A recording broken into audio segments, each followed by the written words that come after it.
Qual a ligação entre língua e cultura? Oi, meu nome é Carolina Cândido, eu sou tradutora literária e hoje eu quero falar um pouquinho da conexão com a língua que a gente fala com a cultura na qual ela está inserida. E assim, a verdade é que língua e cultura são praticamente indissociáveis. A língua, como a gente pode imaginar, ela não nasce do nada, né? Ela surge da forma como um povo vive, da relação com o clima, com a comida, com a religião, com a organização social, relações familiares e daquilo que a gente observa no nosso mundo. E aí a gente tem algumas coisas, por exemplo, em português brasileiro nós temos a palavra garoa, que é aquela chuva mais fininha. Essa mesma palavra existe no português de Portugal, mas ela não é tão utilizada. E uma mesma chuva fininha pode ser descrita de 3 formas diferentes no inglês britânico, como drizzle, sprinkle e spitting, que são 3 tipos de chuvas muito fininhas, porque lá chove muito. Então aí a gente já vê que quando a gente fala uma língua, a gente está carregando uma visão de mundo junto com ela. E isso fica ainda mais claro quando a gente traduz. A tradução também envolve traduzir referências culturais e até experiências que podem fazer sentido para um povo, mas que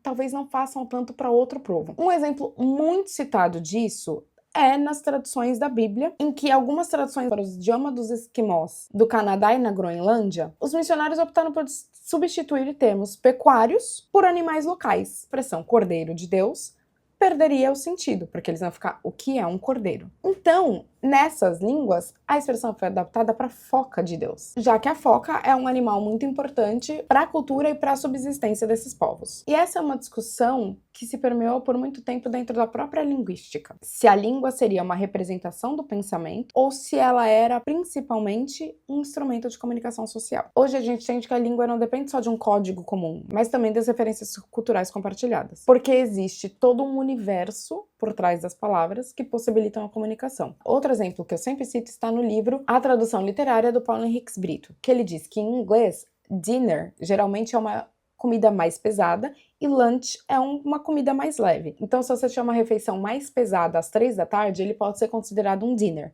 Em português, a nossa distinção entre almoço e jantar é feita pelo horário. Então, pra gente não faz muito sentido falar jantar às 3 da tarde. Isso seria um almoço tardio.